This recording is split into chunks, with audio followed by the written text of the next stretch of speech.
hip and welcome once again to another edition of Community Cop. My name is Noel Leader, one of the co-founder members of 100 Blacks in Law Enforcement Who Care. I'm here today with my co-host, Michael Graves, AKA Big Mike. Namaste, brother. And we'd like to welcome you, our viewing audience, to what we hope to be another informative edition of Community Cop. This is where truth and real talk occurs. But before I proceed, in this era of misinformation and information, I'd like to give a shout out to some of our contemporaries who's on their various programs and YouTube channels and lectures around the city, giving very important and significant information to our community. First of all, I'd like to give a big shout out to Sister Keisha, Brother Tad, and Brother Ashe with their Thorough Black Talk Radio. And our viewing audience can catch their programs, if not live, can catch copies of their programs.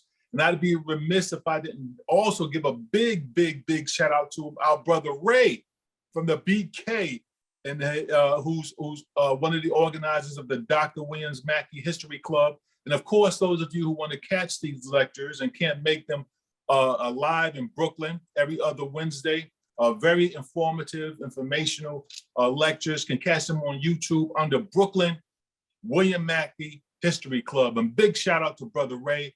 And also, I cannot forget to mention our good brother, the Irritated Genie, who goes all over the nation and as well as various countries, disseminating very significant and important information, in particular about the coronavirus, the vaccine and vaccinations, et cetera, et cetera. It's been a while since we've been here, since I've been here. We thank Big Mike for holding Community Cop down. Did you want to make any mention in regards to any of these personalities that I mentioned before we get into just want to say that that's one of the baddest brothers on the planet, the Irritated Genie, Ayo Kamathi. This brother is just incredible, the dedication, the preparation that he brings to a lecture. You need to have that last lecture on the coronavirus. It will be sent directly to you. It will not be on any YouTube channel. You have to get it through streaming, or he will send you a hard copy. If you want it in a DVD format, that too is possible. So the link will be up and you'll see it on the link. You need to have that in your library. We need a library to show what forces are lining up against us, and no one has done that better than the Irritated Genie, Ayo Kamathi, that bad brother from Southeast DC. And before we get to our history piece, one of the things I commend Brother Genie on is when you hear discussions as it relates to the coronavirus, which is a very serious issue, as well as the vaccine and the vaccinations. Unfortunately, the so-called mainstream media, who is the proponents of misinformation, they only show one side of the argument. And everyone who's intelligent knows there's two sides to this argument. There's individuals who have a variety of opposing thoughts and feelings as it relates to the vaccine and the vaccinations. And I think the American public should be able to hear both sides of the story. If you go to a court, you know for a fact, Michael, that normally the prosecutor and the defense team will both provide experts to a particular subject. And these experts will have contrary opinions. Both of them may be expert in the fields, but they'll disagree on their view of whatever they're testifying on. So I said that to say that even as it relates to the vaccines and the coronavirus vaccinations and the jab, there's opposing views that medical professionals, researchers have as it relates to these issues, yet the American public is only hearing one side of the story. And that's unfortunate. I think people ought to hear both sides, even if they disagree, but I think their opinions would be better formulated if they heard both sides of the argument. So big kudos to Irritated Genie for providing information that you're not going to hear practically nowhere, else. All right, so on that, we'll blend right into our history piece. And Michael, I know you want to talk about Tawana Brawley. You want to talk about Adam Clayton Powell. You want to talk about our brother Fred Hampton, the Jena 6, and also the Montgomery boycott.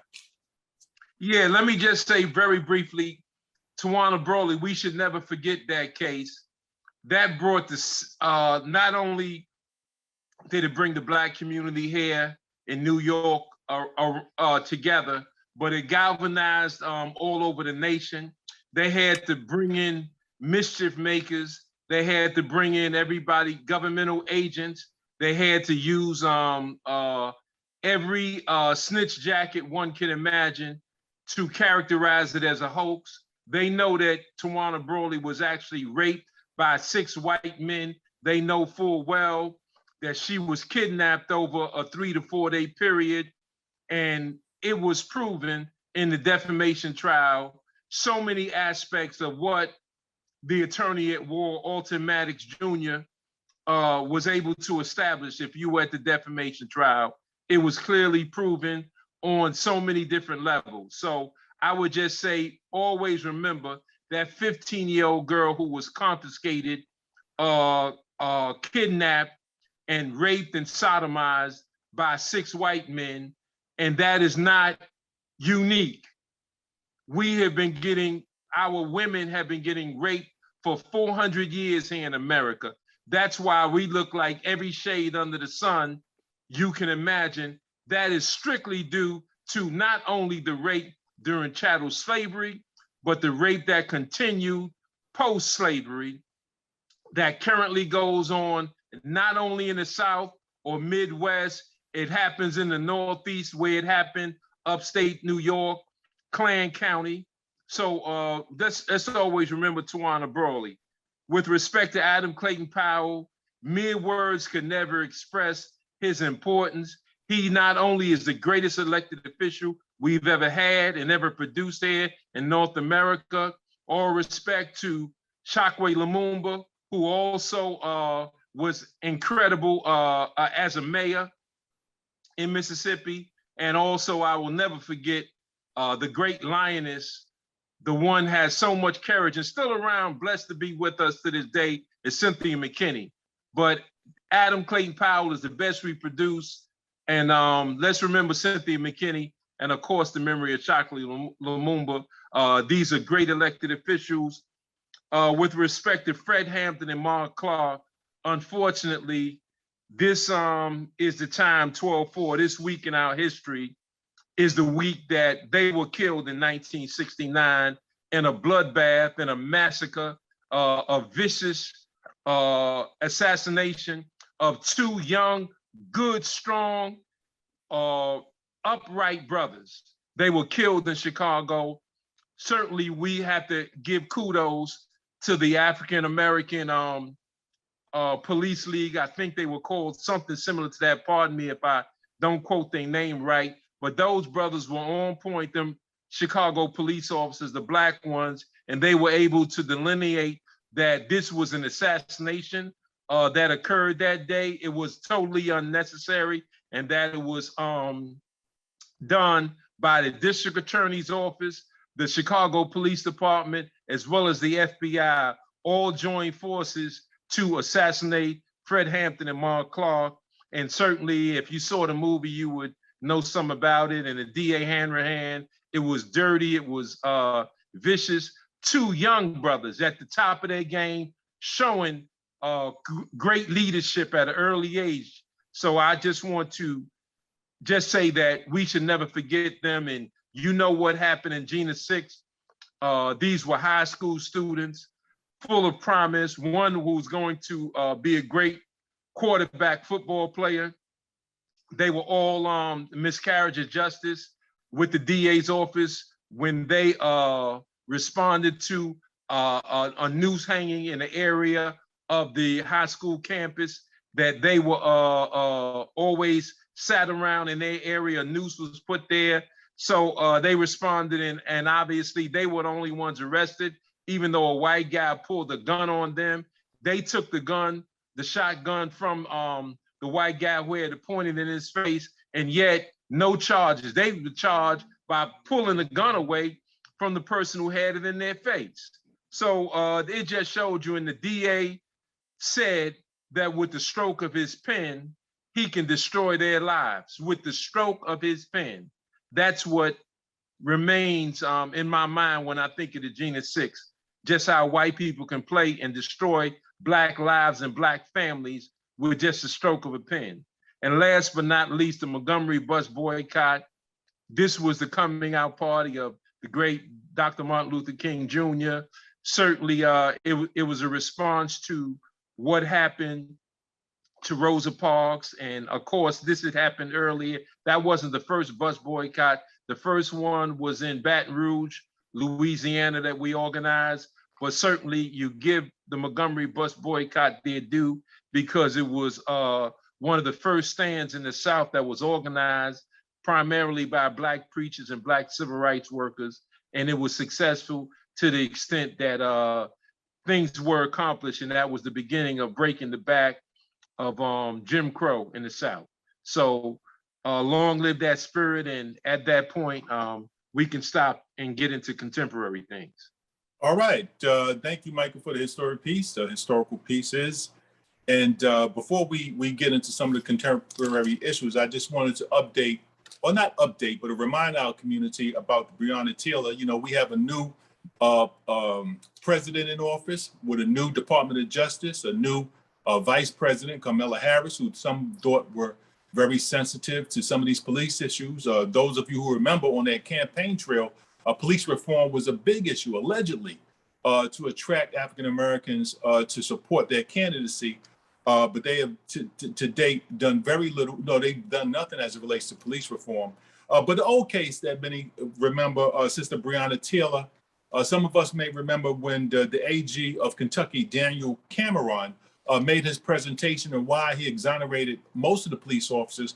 He said because of the feds were going to conduct an investigation into the issue of the warrant application, which we know the officers lied in order to get a no-knock warrant from the judge. Of course, we knew in Community Cop, we talked about it from day one, that we knew his decision not to look into issues of the search warrant, the application to the search warrant from the judge was his attempt to provide an out to the police officers. Because if he looked into that particular issue and he discovered, as we all know today, that the officers lied on the application to the judge for a no-knock warrant, then they should have been prosecuted for a litany of crimes, including murder, because they lied in order to get the warrant. But as time has passed, this is November 2021. The feds aren't doing nothing, of course, as it relates to this case. Everything is all but closed.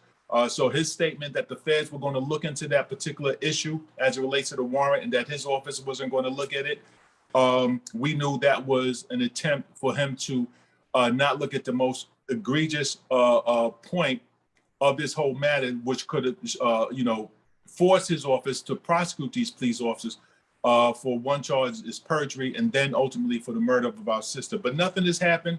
Case is going cold. We said also at the time that it was a mistake for Attorney Crump and the family to accept a civil payment for that case, because now they have no options whatsoever to cross-examine these police officers in the civil jurisdiction.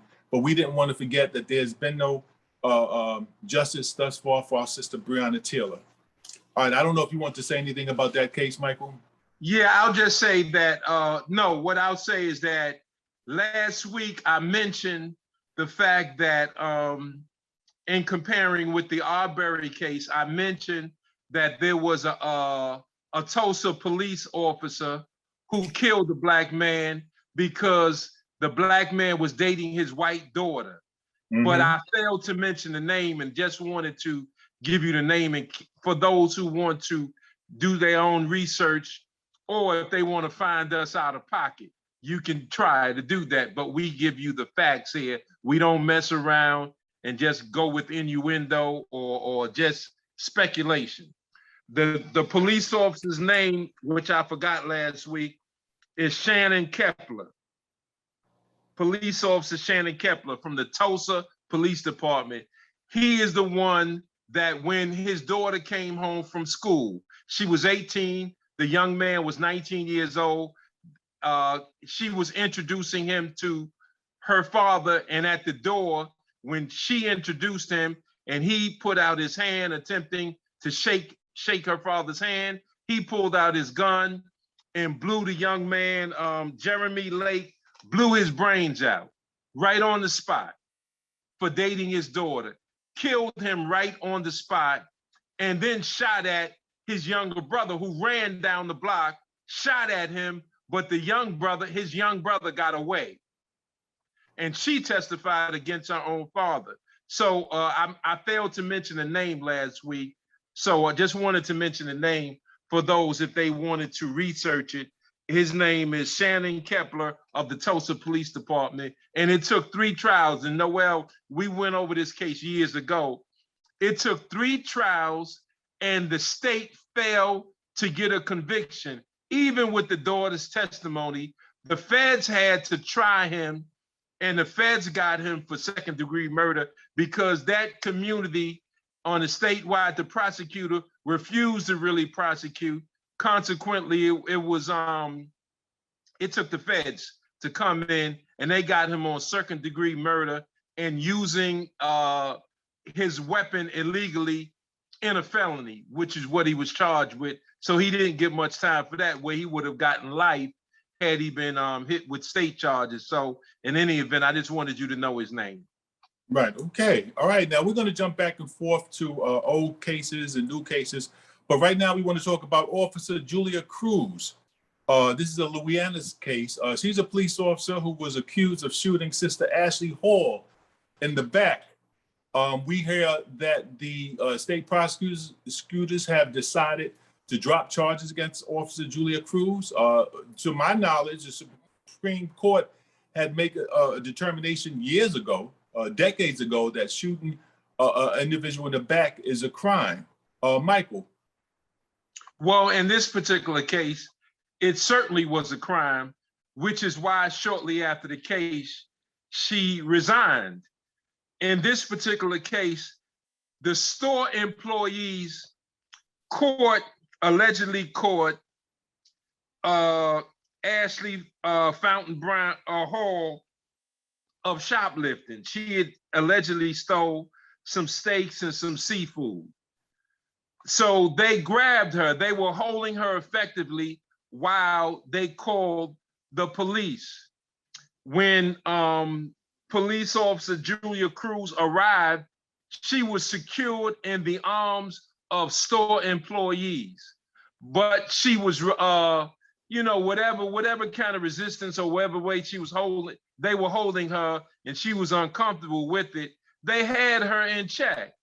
The police officer pulled out her duty firearm and shot her in the back, walked right up to her and shot her in the back. First of all, endangering the employees that was holding her. That was just too close for comfort. And not only that, but when she shot in the back, after she shot her in the back, which surprised everybody there, she acted as if it was a mistake, that she meant to tase her, but she shot her instead. So that's similar to, who did the same thing? In the Oscar Grant case, and I think it was Dante Wright, yeah. Those 2 cases, the police officers that shot them did the same thing. After they shot them, they claimed that they were trying to tase them, but they made a mistake. And you know full well, Noel, that a taser has a totally different feel. It looks totally different. It's at a different position on your duty belt. So you don't even reach the same way. You got to reach across your body to even get to your taser. So on a whole lot of levels, we know she was lying. But in any event, they charged her officially. And then they turned around. She went along with the game because these police agencies, the unions, they know how to strategize around getting the police officer off. So she resigned. And when the passions went down a little bit because it was very emotional, what they did was they had what is called, and I've never heard this, and you tell me, have you ever heard of this, Noel? They had a restorative justice mediation. Again, restorative justice mediation, where it was set up via Zoom, where they talked it out.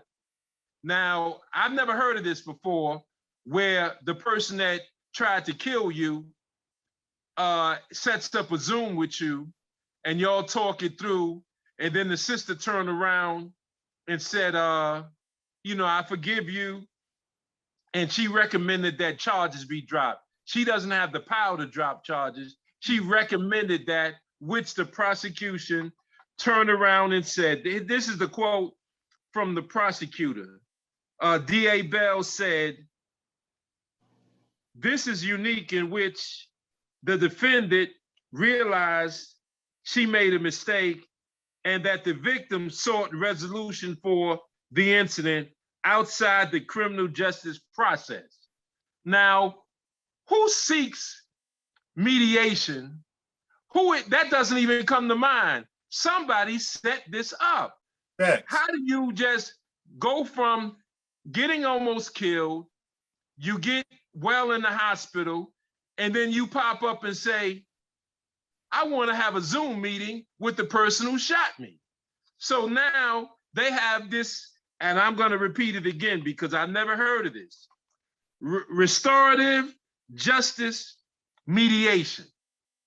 And now I think it had something to do with the $2 million the city gave her, but that's just me. I think it was the $2 million of hush money, but somehow she decided that, you know what, you did make a mistake. You didn't mean to kill me. You meant to tase me. So you know what? I'm recommending that the prosecutor drop all charges. And miracle of miracles, the prosecutor dropped the charges. Your thoughts? Well, I mean, clearly this is highly unprecedented.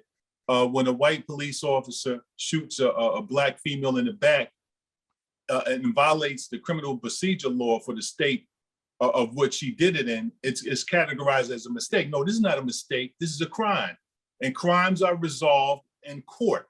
They're not resolved. I mean, when do you bypass the criminal justice system and deal with some kind of mediation to resolve a crime that occurred? She should have been prosecuted, like I'm sure many blacks are prosecuted in that particular district. So this is highly inappropriate. Of course, as you stated, Michael, we don't know the nuances that occurred behind closed doors, whether or not there was any pressure put on the sister, whether or not, as you stated, she received financial compensation, whether that was convincing, or if there was some threats, made to her, maybe for prosecution of the misdemeanor that she was accused of committing, petty larceny.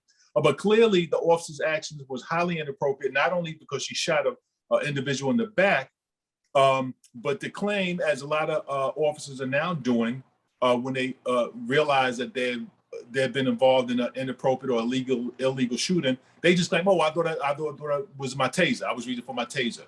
And as you stated, not only is it a different feel, not only are the tasers on the opposite side of your weapon. If you're a left-hand shooter, you keep your taser on the right side. If you're a right side shooter, your weapon's on the right side. Exactly. The agency puts the gun on the left side. So, and let's assume for a quick second, even though I hate doing that, she got it mixed up. That's still not an explanation. You are responsible when you're a police officer acting in an appropriate manner, and it's not legally sufficient enough to shoot somebody and just throw up your hands and say, I'm sorry, I made a mistake. No, you're responsible. There's a level of intent involved, and you're pulling out the weapon and shooting the trigger. So to answer your question shortly, Michael, no, this is highly inappropriate. And of course, these kind of mechanisms are reserved for police officers when they violate the rights of Black or, of course, maybe many times white citizens. Well, she was secured, though. Employees had her there. She wasn't going nowhere. There was no need for a weapon at all. All you needed at that point was handcuffs. Right. That's all you needed was handcuffs. And to let her know she's under arrest. Notify she's under arrest, cuff her, put her in the vehicle, and take her to where they're gonna book her at. That's about it. But 4 centuries of oppression does same strange things to people. Right. Look, First World used to say, free your African mind. And that's what we have to do. She traded in her principles, if she has any, for $2 million. $2 million got her to say, hey, DA, drop the charges. We talked it out via Zoom, and everything's copacetic. Well, depending on her, Michael, I wouldn't be that harsh on her. But depending on her support system, you know, when you have a judge, when you have a district attorney, when you have police officers, if she doesn't have access to an attorney, like the attorney at law, Attorney Alton Maddox, a good attorney, if she doesn't have a good support system, dealing with the system representatives is very, very challenging to some people. I don't know her criminal background, if she has one. I don't know her financial situation. So, I mean, I'm hoping that she didn't sell out the opportunity to get herself justice for $2 million. But certainly if you was an attorney, you would have told her, no, press forward for justice. And we can also file a civil suit, you know, after we get justice. So you can get both. So I'm of the opinion that these individuals conspired to put pressure on this sister to make the decision that she made and said, listen, the officer's going to retire. And, trust you, me, Biker. You already know many white victims in a similar situation wouldn't win for that. And many African-Americans, you know, who have the support system wouldn't go for this as well. But this is, in my judgment, a conspiracy that was organized by the prosecutor's office, by the police unions, and by the judge. And it's highly inappropriate. Well said. Inappropriate. Okay, we want to talk about the Ahmaud Arbery case. Of course, there's been a conviction, as many of you know, for felony murder of the 3 culprits that were involved in his murder: Travis McMichael, Greg McMichael, and their friend William Bryan were all convicted. And many in the community are celebrating, dancing in the streets after the judge announced a guilty verdict.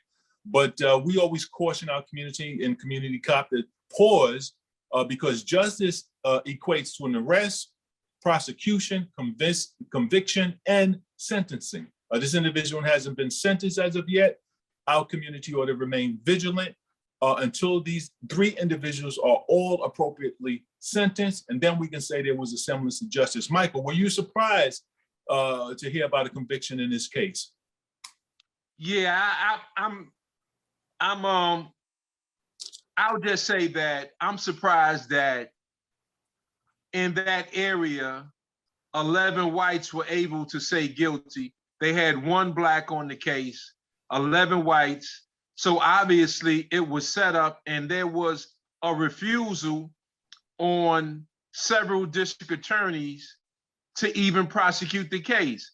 It took protest after protest. It took months for them to levy charges against those 3 individuals.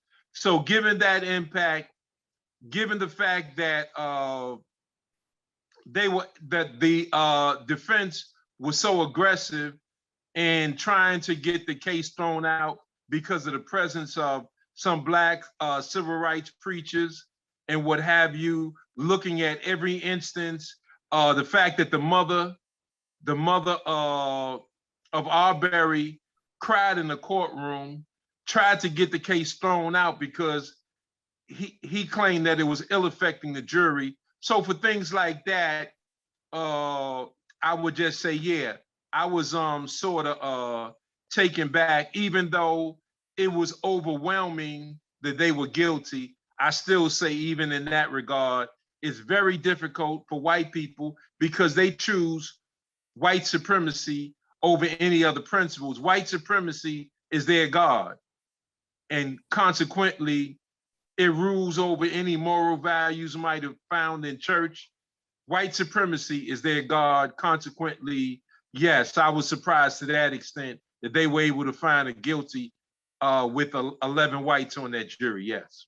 And it's interesting, and I'm glad you pointed out, Michael, about the conspiracy that was that not only involved the police officer, but the district attorney in this particular case, if my memory serves me correct, is arrested for attempting to coerce the officers into not making an arrest in this case. So here we have another incident of judicial conspiracy.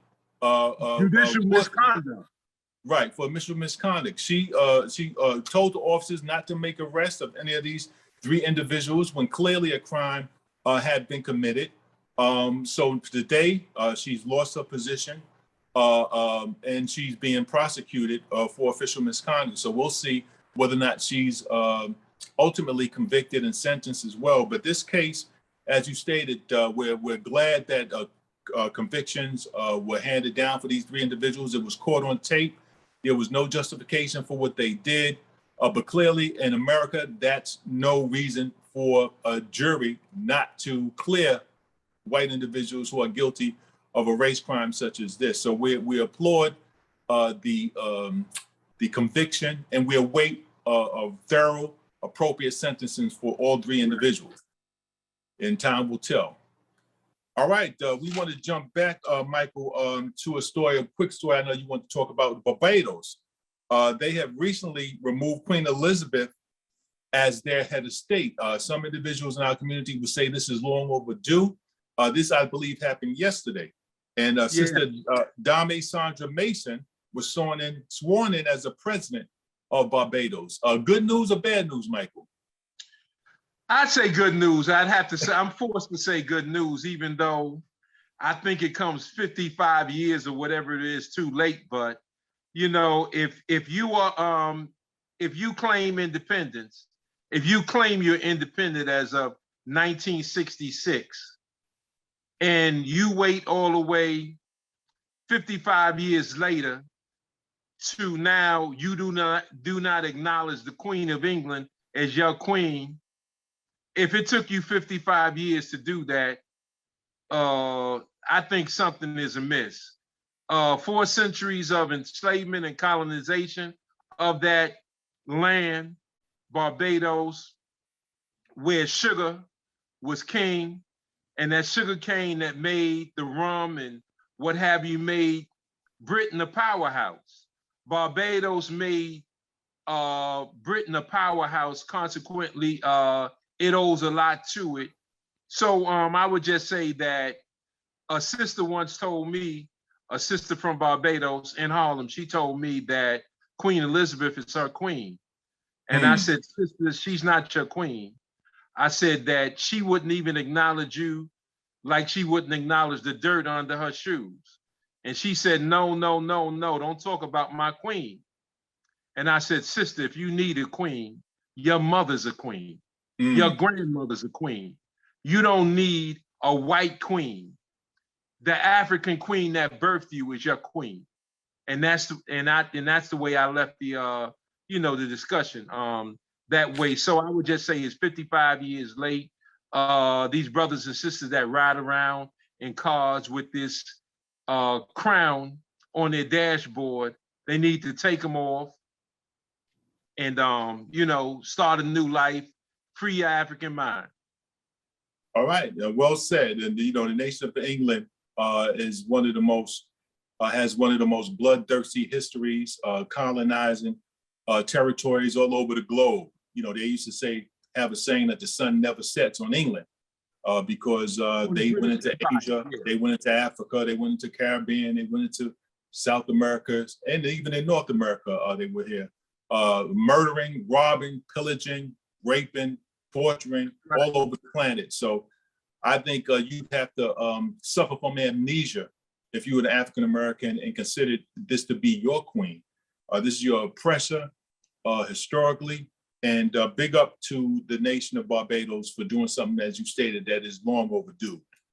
But we want to cut to another contemporary story. Kyle Rittenhouse, that's the white individual who was vindicated recently for killing 2 individuals and wounding 1 after he went to a protest area with a, did he have an AR-15? With an AR-15? Yes. Now, when we talk about judicial conspiracy, the judge and the prosecutor conspiring with the defense attorney to vindicate a white defendant who's accused of doing something that really goes against the norm. In this particular case, some people will mention, well, the 2 individuals he killed and 1 he shot was Caucasian, but these individuals were participating in a Black Lives Matter march. And of course, as me and you talked previously, Michael, with white people who participate in those kind of marches, as far as white society is concerned, they lose their white skin privilege card. Clearly, right. The judge and the prosecutor conspired to get this individual off. The judge threw out the AR-15 possession charge, which was very significant in this particular trial. by claiming that the gun was purchased for him, and it was a straw man purchase, of course. He still should not have been in possession of that particular weapon in that jurisdiction, because according to that jurisdiction, you can only have that weapon if you're going hunting, at his age. So the judge's decision to throw that particular charge out was very significant, and it only validates the point that that's what they were looking to do all along. Many criticized the prosecutor for being lackluster, for making a lot of mistakes. A lot of people criticized the judge to show some emotional connection and passion against the prosecution and in favor of the defendant. All of this played out before the world. And it's just another example of white prosecutors and white judges doing whatever they have to do to uphold and support and to make a point in this particular case that they will defend an individual who comes into their particular jurisdiction and kills 2 people and wounds 1, and they allowed him to walk away as if he did nothing wrong. Were you surprised, Michael?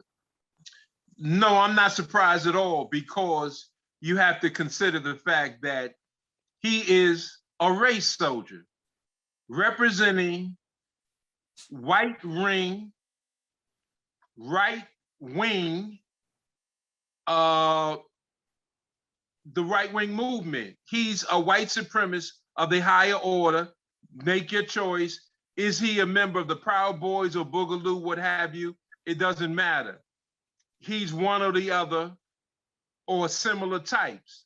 So if you are a race soldier, your goal is to kill Black people, or you will kill white people who appears to be defending Black people. Now, that was a protest movement. I'm not so sure whether it was Black Lives Matter. It was a protest movement against the shooting of Jacob Blake, who was paralyzed. He was shot 6-7 times in the back for no real reason by police officers.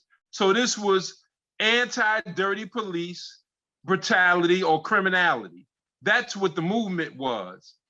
And he represented the police officers. He was getting the police officers back. That's why after he killed 2 white people and wounded a 3rd, the police officers saw they heard where the shots were being fired, ran over to that area and said, "Hey, you, get out of here. You, get out of here." He didn't conceal that AR-15. You can't conceal it anyway. It was on his shoulder. He had just fired it, and it was on his shoulder. He had his hands in a trained position, and they said, "You, get out of here, go." They let him go because he was supporting them.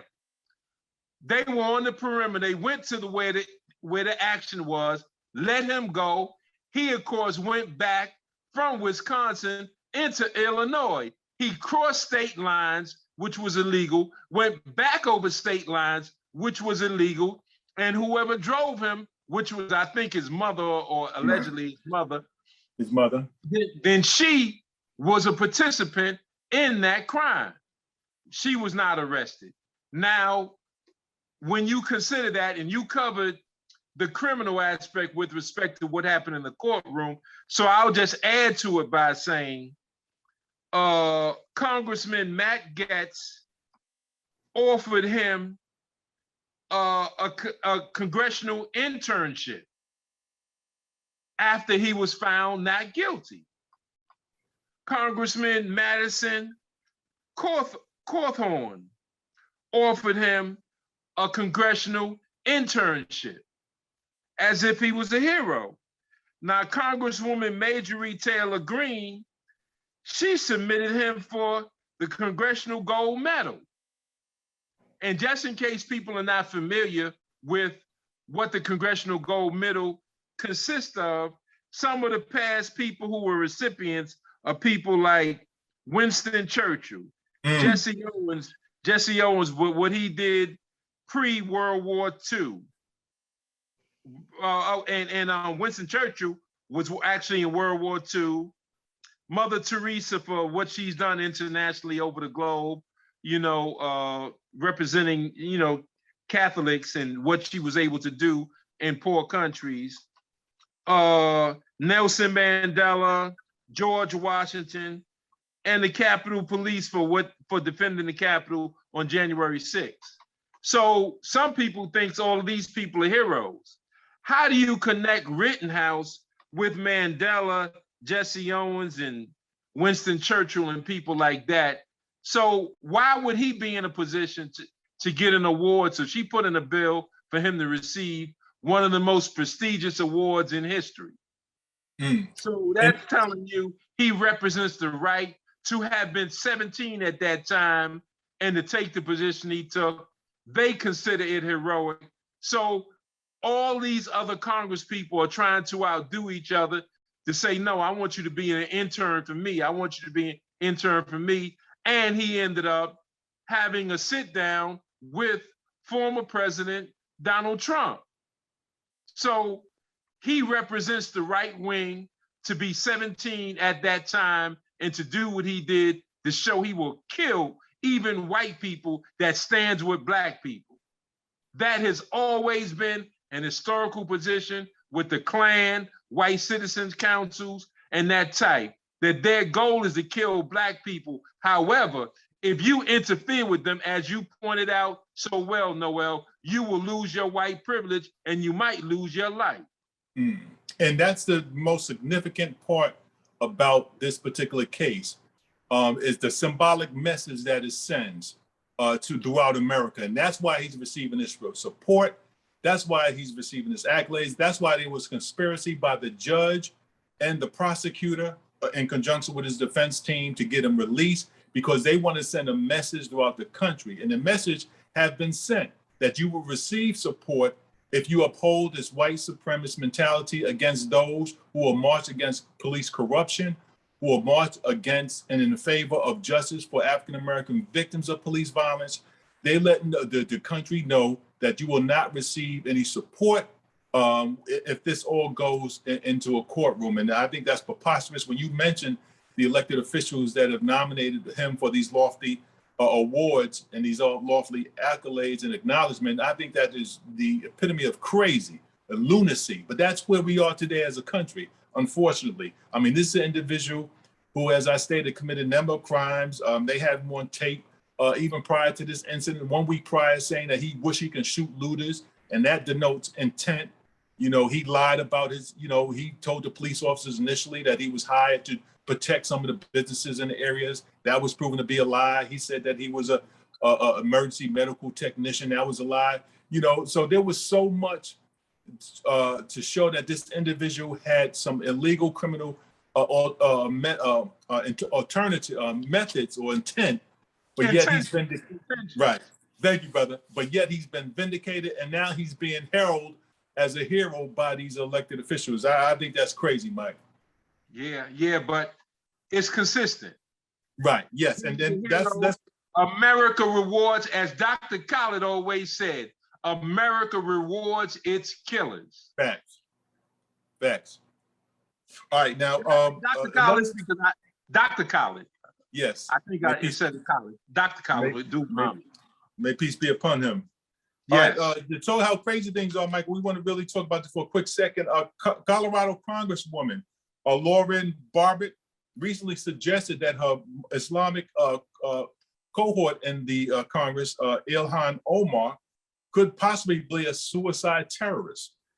And she refers to her as a member of the Jihad Squad. Now, of course, a lot of people consider this to be anti-Islamic messaging, but this is a member of Congress making these statements. And of course, we have Paul, who tweeted a video depicting himself killing Congresswoman Alexandra Cortez. When we talk about the condition and the shape of this country's politicians and politics, I think this is just a indication of what we're dealing with now. It's almost as if we're resorting back, and really not going back. It's really just they're just becoming emboldened because of the time that we're in. What is your opinion or your comments as it relates to the comments made by Congresswoman Lauren Barbados and the video made by Paul Gauguin. I think when you look at the way the four sisters that just came in over the last few years, the way they've been viewed in Congress, if you look at the statements that have been made about Congress people and taking their lives, and I can't wait to get an opportunity to shoot them, which Marjorie Green has said, you know, you can only say things like that in a certain type of climate. They will not be punished for threatening the lives of these sisters in Congress. They will not be punished for raising up and making Rittenhouse a hero. We do not have civil rights leaders that are ready and willing to take on this type of fight. All of our civil rights leaders, unfortunately, are financed by corporate America. The same corporate dollars that support US senators, US representatives in Congress are the same corporate dollars that flow to various Black leaders of civil rights organizations that are all millionaires. I didn't say some millionaires, all of them in the major civil rights organizations are all millionaires. Now you can say, well, why are you bringing that up? Because they have approached civil rights as a business, not as a movement, not as an historical mandate. It is business. Consequently, they have all of them in check. And you know the saying you make about, you know, the Elijah Muhammad said about, what's a paycheck, brother? Paying somebody to stay in check.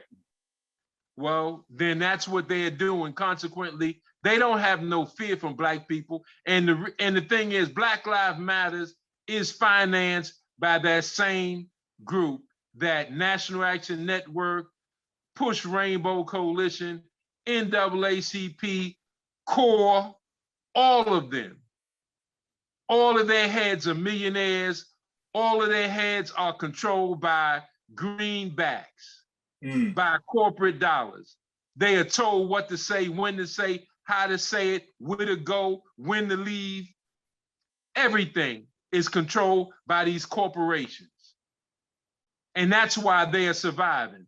The organizations, whether it's like the Black Panther Party and other organizations, were crushed, were infiltrated. The Nation of Islam were infiltrated back in the time of Elijah Muhammad. Currently, the same thing, because they are not going along with the system. Those that go along with the system will be paid, their lives will be enriched, and the other people, other organizations might be assassinated. Fred Hampton, Mark Clark, they might be harassed, they might be in jail. We got brothers that were railroaded in jail back in the 60s and 70s with the COINTELPRO. They have done 40, 50 years in jail to this very day. Glad to see that the MOVE members did get out, even though some of them died shortly thereafter. But I'm just saying, all the organizations that really stand strong and true, and you got people like Ben Crump acting as if he's a civil rights attorney. He is a businessman. He is not an ultimatics that fought for the true causes of the things that will elevate our people and free our people. He's fighting for those same dollars that these civil rights organizations are all involved. They are all in a cesspool, enriching their themselves for personal gain. And that's why these Congress people are not afraid, because they are all in control. As a matter of fact, nobody said it better than Bloomberg. Bloomberg said Reverend Al Sharpton creates a calming effect on New York City. And as it relates to Crump, you know, many times he conspires with the jurisdiction to do everything he can do to make sure that there is no justice. But I mean, you raised good points, Michael, excellent points. And, you said it all as it relates to members of Congress. I mean, you contrast their silence as it relates to these instances. And even when they say something, it's only weak. But contrast that to the way they run to the microphone to repudiate Minister Farrakhan, the way in the past they came out to repudiate Minister Khalid Muhammad, may peace be upon him, when they thought he made anti-Semitic remarks. They run to the mic with vigor and they're angry. When you contrast their response to these individuals, you see the contradiction. You can tell who they really work for and who they really work against. But I like to say that if Kyle Rittenhouse was an African American who bought an AR-15 to a pro-Trump rally, and he killed 2 people and wounded another, there's no way in the world he most likely would have been killed, but there's no way in the world he would have been vindicated. If Laureen Burbid or Paul Gauguin were Black members of Congress and they had made such racist, disrespectful comments to a European Jew or a European Gentile, there's no way in the world the response would be similar. And Officer Julian Cruz was a Black female officer who shot a white female in the back. Similar circumstances. There's no way in the world they would allow some irregular mediation to occur out of the courtroom. So what we're seeing in 2021, family, is repugnant, is diabolical, but our response is not appropriate in terms of challenging them for what they're doing. And, we have to do better, Yes, sir. All right, real quick, Michael, Jeff Bezos recently gave the Obama Foundation $100 million in the form of a donation, quote unquote. When you talked about the Black Lives Matter movement, when you talk about Operation Push, NAM, and other so-called civil rights organizations receiving so much money, this is right in line with what we're talking about, isn't it? Well, yeah, if you're saying that President Obama, who I'm sure helped in many ways, his corporation, Jeff Bezos, exists, there are people that felt it was too big and thought that it should end at some point. But no, this is a kickback made publicly, $100 million to his foundation. If he believes in the name of John Lewis, if he believes in civil rights that much, then he should allow Amazon to organize a union.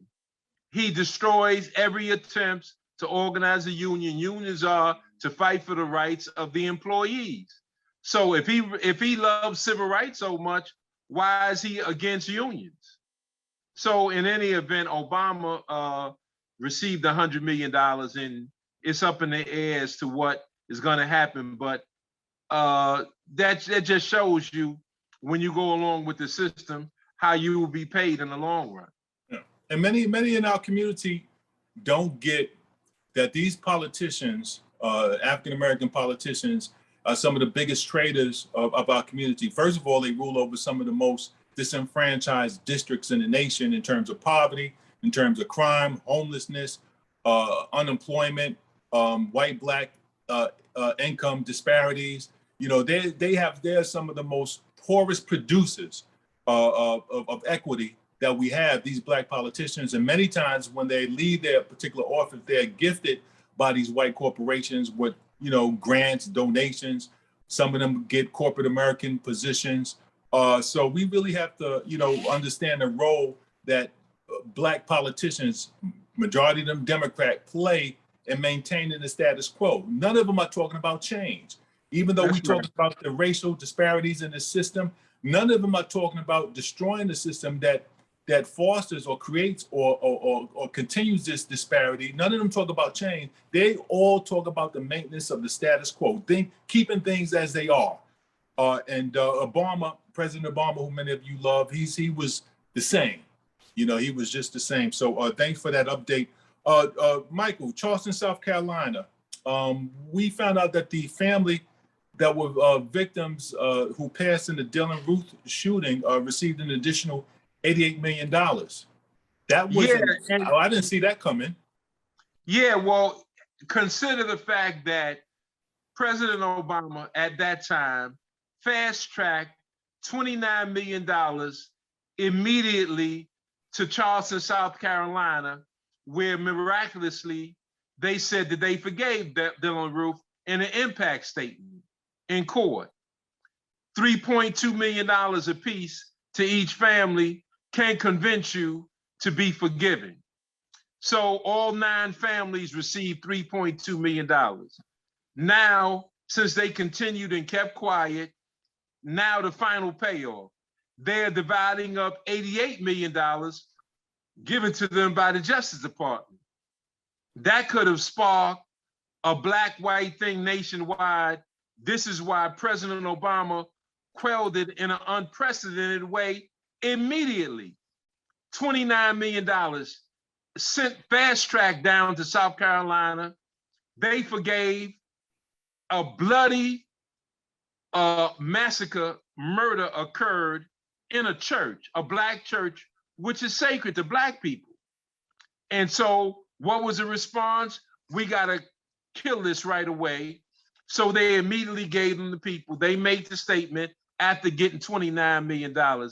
Now they played ball. Now they got an additional $88 million. So much for your principles. Now, after 400 years, I am not surprised by this because we do not have free, independent African minds. We are thinking about, dollars, and we're going along trying to love people that don't love us. And trying to forgive people who don't ask for our forgiveness, Also, Michael, recently, there's many of our viewers may have watched a recent documentary on Netflix in regards to Malcolm X murder. Michael, I know you wanted to talk about the documentary. Yeah, I'll just say briefly that there was very little new. There was not much in terms of a revelation. Back then in the 90s, when I read Zach Condo's book, I knew about the 5 people. When the only one true shooter who they charged, Thomas Heyer, he pointed out in 1977 who the people were to Kunstler. 12 years after the fact, but he did point out the 5-man hit team, and Kunstler tried to get it back in a courtroom. Well, Zach Kondo wrote a book in the early 90s, the mid to early 90s, where all 5 people were in the name. So the documentary gave nothing really new, except that we found out that the FBI had 9 informants in there, and that Boss was on the case, but we knew about Boss already. So it was really nothing new. So the 2 have been vindicated because they did not kill Malcolm. Right. Okay. That's the end of our program. On behalf of Community Cop, we'd like to thank our viewing audience. Michael, closing comments. Yeah. Again, just want to say to our people, we got to do better. We got the wrong people in office, and with that, black man, black woman, protect the black child, accept your own, and be yourself. All right. I'd like to thank Lenny Lou, Little Mo. I love you. Kitty Cat, I love you. Graves family, Julian Harper, we miss you.